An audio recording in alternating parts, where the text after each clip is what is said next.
of YIISA, the Yale Initiative for the Interdisciplinary Study of Antisemitism. And we're the first and only research center on antisemitism at a university in North America, which perhaps one day will be a topic of research.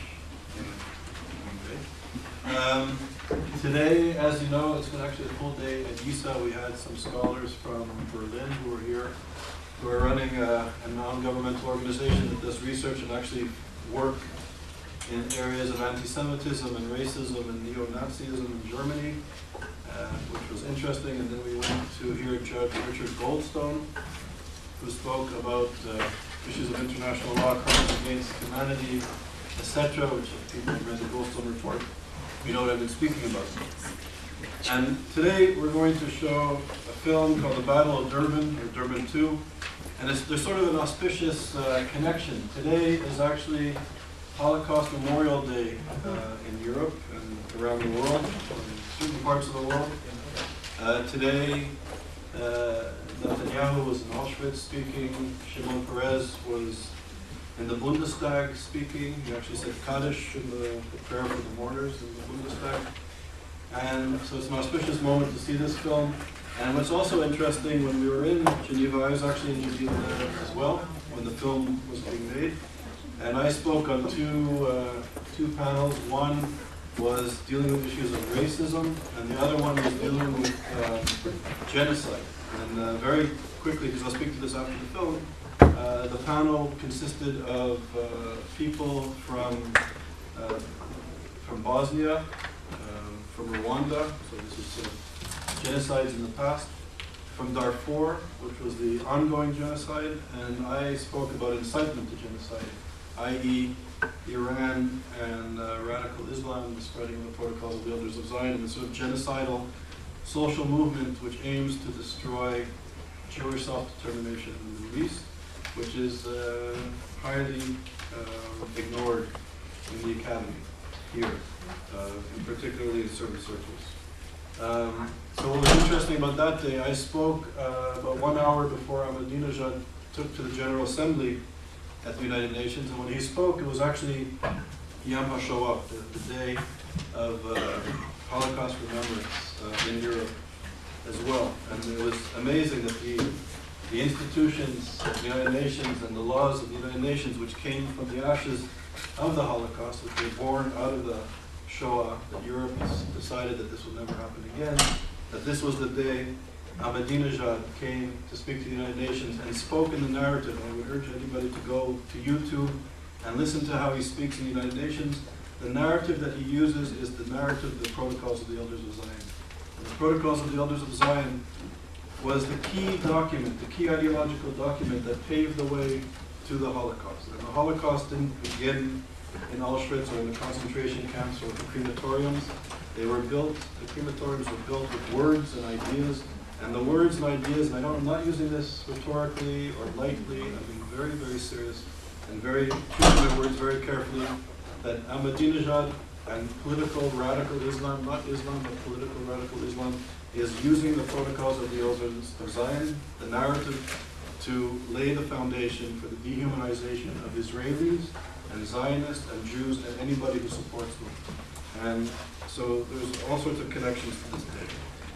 So having said all that, and thank you for listening, The Battle of Durban Ii it's a relatively new film. It just came on the market. I know that you were at Sundance and other film festivals. The film wasn't at Sundance. Oh, but another I film. You were there. Sundance, but that's okay. Okay. So Gerald, Barad, who's one of the filmmakers. Gerald is the principal of Second Generations Films, an independent film production and funding company. He's produced films such as Loverboy, which was directed by Kevin Bacon and which starred Kira Sedgwick, Matt Dillon, Oliver Platt, Kevin Bacon again. So it was directed by Kevin Bacon, it starred Kevin Bacon, and Sandra Bullock. He was the co-executive producer of Pray for Rock and Roll, starring Gina Gerson and Ira Mateo. Eric Forman is a filmmaker, a documentary filmmaker, producer, and shooter. That means, what's a shooter? Like I can shoot on the camera. Okay, the camera, okay. And he's the founder of Forman Films, which was created in 2006. and he's currently directing his first feature film entitled Actual Innocence. He was previously the associate producer and assistant editor at YIISA Productions, award-winning film entitled Young and the Restless in China, which was on PBS's Frontline television show series, and was the coordinating producer of Global Vision's Barack Obama, the People's President. And he went to Boston University and has won awards and has also written widely. So they're going to say a few words about the film, then we'll show it, and then we can have a discussion. And I think it's small enough and intimate. If you want to eat while we watch, feel free to make yourself at home. And I'm really honored that you're both here. So thank you very much for having us. Unfortunately, the film's director, Rory O'Connor, had death in the family, so he was unable to make it this evening. But Eric and I want to thank Lauren, Dr. Small, for having us here, and we appreciate your attendance to the screening. This is a very complicated topic with lots of different opinions, and we really tried hard to make a film that's very balanced.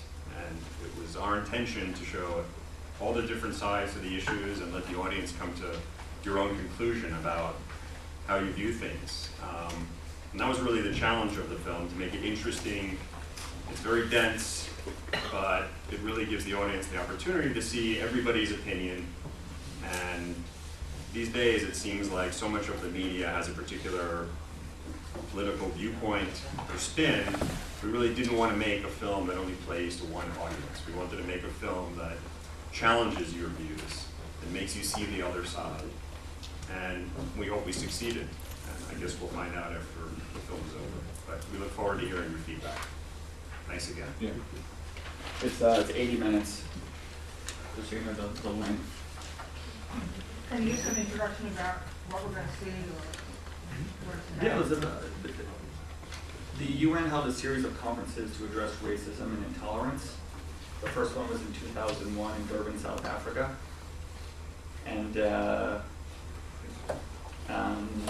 then they had a follow-up conference, which we spoke about in Geneva in April, to assess the progress that had been made since the first conference.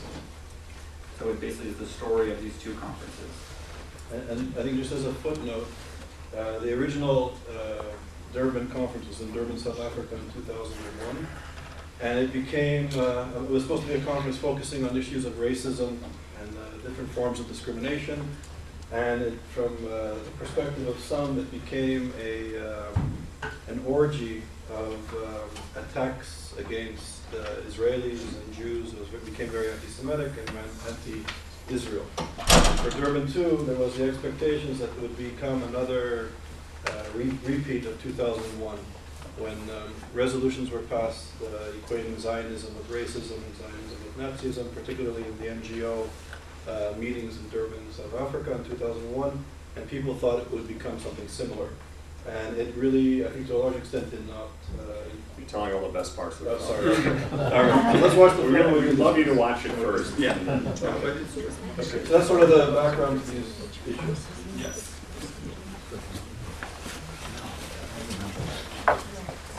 Including remarks in 2 or 3 minutes, bear with me, and then we can speak to the filmmakers. I think having been there, there's some issues. First of all, I thought it was a great film, and you captured Durban well and the issues well, so congratulations. That's the first issue.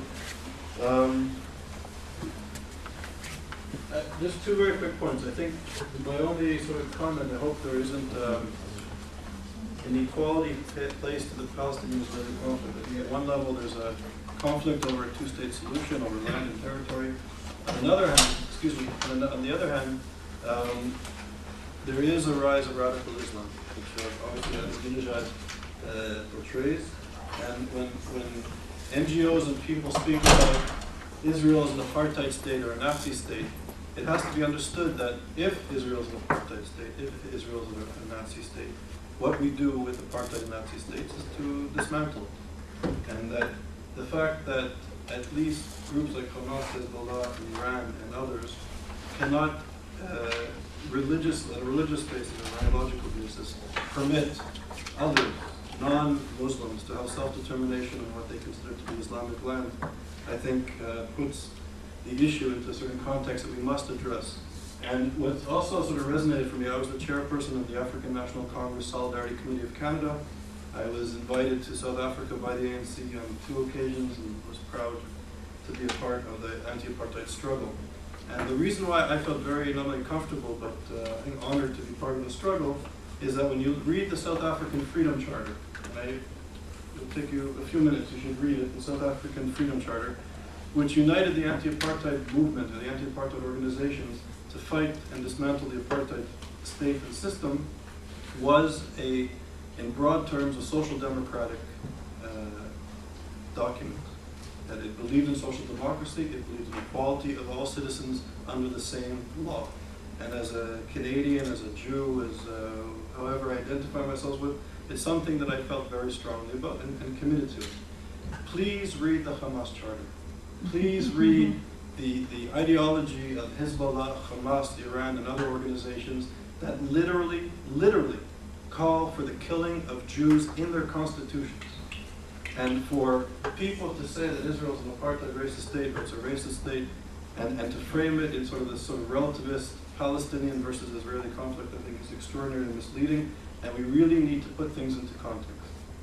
On a positive note, and just briefly, which I don't think was really captured in the film, for the first time in the struggle against the so-called new anti-Semitism, at the Geneva conference, it was amazing that there were hundreds of young Jewish people from Israel, from all over Europe, and a few from North America, working with people from Rwanda, Darfur, from Berbers from North Africa, women's organizations, gay organizations. There was a coalition of people that emerged that were, and I'm sure you experienced it, that I think and I hope is a spark to fight against not Islam, but radical political Islam that is jeopardizing not just the Jewish people in the state of Israel, but even more of its victims are Muslims in many Muslim societies. And there was a spark in Geneva, and it was amazing to be a part of that, I think maybe birth of some networking and contacts between different organizations that is continuing, I think it's even building.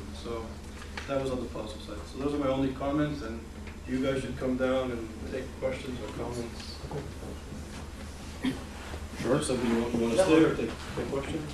Yeah. Please, people feel free.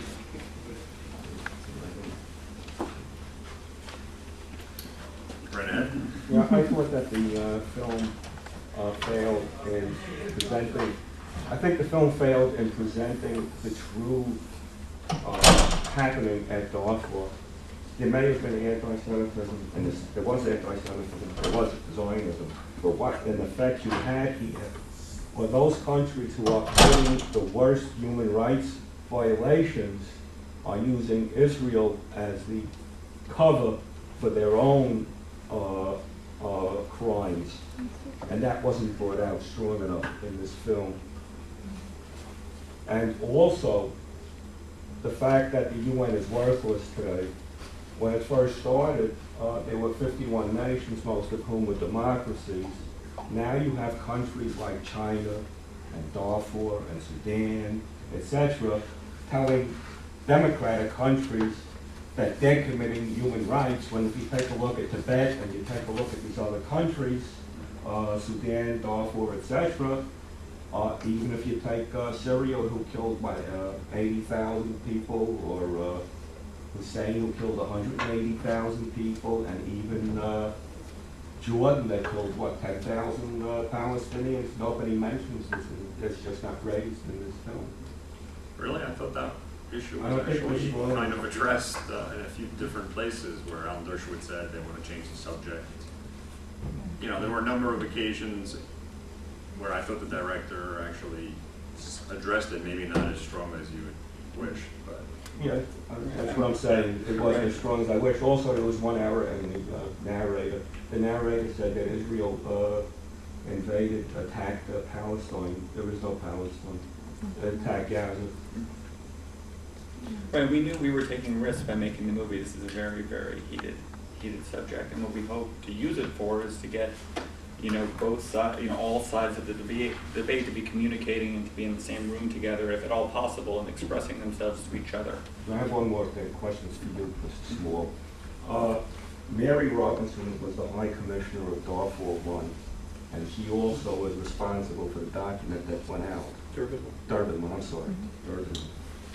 And one of the first things that President Obama did was to award her the Freedom Medal. What kind of message does that send? Problematic one. Yeah, I would second those comments very strongly. I think by going more behind the scenes and looking at what's going on worldwide as background to these conferences, a more realistic story could have been told. For example, Robert Mugabe, I spent 10 years in South Africa and saw from the breakdown in Zimbabwe, knew constantly, what was going on there, because we had Quaker organizations there trying to function. And Robert Mugabe, he's a prime example. He's a vicious anti-Semite. He wishes that Hitler had succeeded. He thunders about the Palestinian problem. And one human rights organization, did a study and found that 1 in 5 people in Zimbabwe had been tortured, had been physically abused by the regime. I mean, can you imagine that statistic? And living there, or living, or having your friends and co-religionists working there, trying to build up that economy and to build up civil rights in that country, and to know that they're constantly being harassed. Some are kidnapped, some are raped, some are shot. And his covers the Palestinian Israel conflict. It's just, the outrage of it was, I think, not sufficiently covered on this film. Okay, I thought a lot of that was kind of addressed in the second conference, not the Israel review, the second conference. The Geneva Summit. The Geneva Summit. There was actually somebody from Zimbabwe who spoke, and then there was a woman from Iran talking about the human rights abuses in Iran. I think, we have to make choices just because you only have so much time, and the film is incredibly dense as it is, and we also have to try to keep it visually interesting.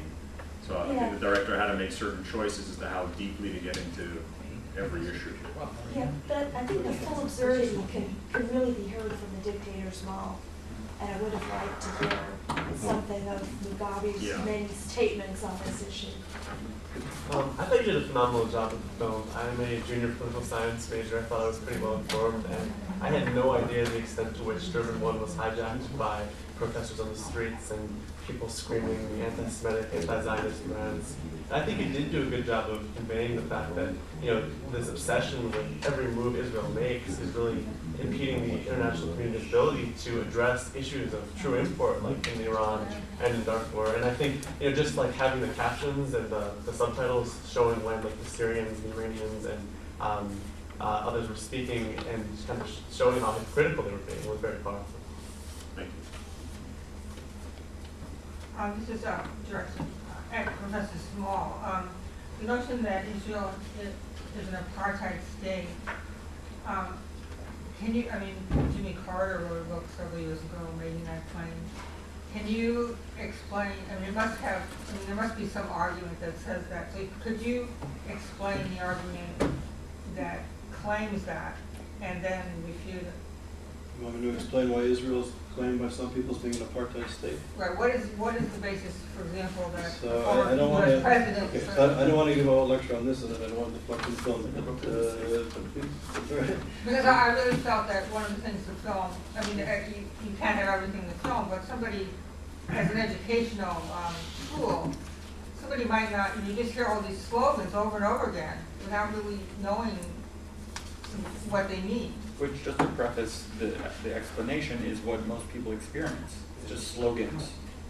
they don't really realize the meaning behind like the word Well, the Nazism. film doesn't help that. But that wasn't your aim of the film. Right. Yeah, I think the film actually helps a lot putting light on what's going on. It's a very important, I would say, global movement of dehumanizing and delegitimizing Israelis, Israel, and the Zionist enterprise. And to call an entities an apartheid entity or a Nazi entity, as I was saying earlier, ultimately, if it is an apartheid state, if it is a Nazi state, you have to dismantle it. And the people who are claiming that Israel is an apartheid state or a Nazi state have as in its agenda to dismantle the state of Israel and to destroy it. No, but are so- the second-class citizens, are Palestinian second-class citizens, do they so not have rights? That's another question. So if you want to talk, so Israel is a social democracy. Everybody has the right to vote. Everybody, the Muslim Brotherhood is in the Knesset. There's many parties and many representations. Now, is there inequalities and contradictions in Israeli society? Of course there is. But to say that it's an apartheid state is, factually incorrect, and it's not a Nazi state. It's a social democracy with problems and contradictions. Just like perhaps New Haven. The fact is in New Haven, the majority of people in New Haven do not have proper health care. The disparities in education. New Haven has a literacy rate of less than 25%, with Yale University in the middle. But nobody's talking about it, New Haven as being an apartheid state or destroying New Haven. So we have to understand the ideology of those people, I think, pushing the delegitimization of Israel. And of course, it's not an apartheid state. But I think it's very important to put this into context and to see who's behind this sort of propaganda war in trying to destroy the only imperfect democracy in the region and why they're doing it. And on one more note, I'm going to have to excuse myself because I'm actually late for an important meeting. And I just want to thank you, and please continue to discuss and more. Thank you. Yeah. Just one quick statement on that is, what you realize is so much of this isn't about the truth. It's about who's controlling public relations and who's controlling the dialogue. So it almost, which is fascinating. Whereas many people would ask, is it apartheid? Is it not? It almost doesn't. It's about who can get, the word on the radio waves and who can get the word printed on the papers and have it echo through the dialogue. And I also think it was important for us to show that the Palestinian people are suffering. They're human beings. They deserve relief. Nobody's denying their humanity and denying the fact that we'd all like to see the situation resolved. And it was important for us to say that as well. On a technical question, were you denied access to many parts of the Durban II, and how did that affect the film? Well, we were accredited. I mean, the UN was very nervous, especially with all this heated buildup, countries deciding whether to attend, not to attend, whether to let the media in, especially with cameras. They were watching what we were doing, and as they grew to trust us, started granting us interviews with people actually within the Secretariat and Department of Public Information, etc. But, so there was the main conference in the main room, and then there was these side events kind of down the hall. They didn't want us in the side events for whatever reason, then they did. It was tense. It was definitely a struggle. There were certain... Did you have to negotiate with much of your access? Or was it, if you could get in, you could get in? Yeah, complete negotiation. Yeah, there was security. Some people we had to ambush the Iranian diplomat. We chased him for days and literally just grabbed him when he couldn't get away. Because you want to talk to... So you wanted to talk to as many people as possible. But some people were reluctant. They see cameras, they wonder what your agenda is. And so there was definitely some reluctance. Someone like there was a Boyarski woman. Okay. She looked like she had a desire for stardom in this. In other words, did someone such as her volunteer herself for her views on things, or is she I don't want to use the word accredited representative, but sort of a well-known representative of her views? She was not easy to get, even though it may seem like she really enjoyed it. She was not easy for us to get on film, but she's known in UN And I've served heard as of being it. a very severe critic of the United Nations. I just heard you say that the Palestinians, nobody denies that the Palestinians are suffering. Why are they suffering? Who's causing their suffering? There's a lot of different, Well, give me one. why are they suffering? Yeah, why are they suffering?